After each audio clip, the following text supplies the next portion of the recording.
Aksi penolakan kenaikan PBB P2 sebesar 300% di Kabupaten Bone, Sulawesi Selatan kembali ricuh. Kelompok mahasiswa dan warga yang tergabung dalam aliansi Bone Bersatu terlibat bentrok dengan petugas keamanan.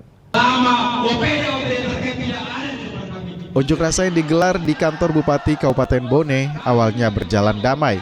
Pengunjuk rasa mulai berorasi dengan menolak kebijakan kenaikan PBB P2 sebesar 300%.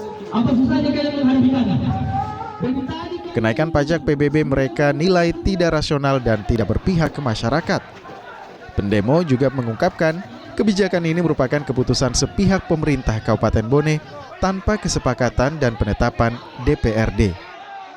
Terkait dengan adanya kenaikan pajak bumi dan bangunan di sektor pedesaan dan perkotaan PBB P2 yang tidak dengan kajian yang komprehensif terkait dengan kondisi masyarakat Kabupaten Bone pada hari ini.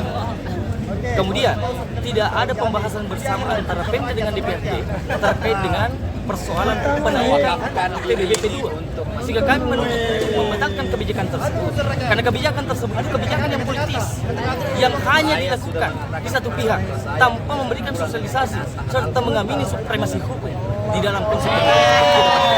Kemudian kami menuntut Bupati dan Wakil Bupati Bone untuk mengembalikan uang seluruh masyarakat Kabupaten Bone yang sudah membayar pajak PBB P2 pada tahun ini. Karena belum ada kebijakan yang mengamini terkait dengan perubahan tersebut dan penaikan tersebut.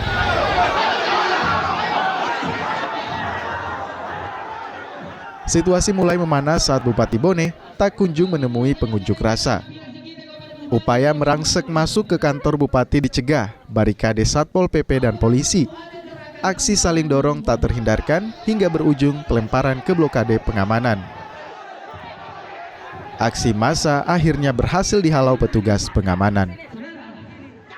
Rahmatullah, Kompas TV Bone, Sulawesi Selatan.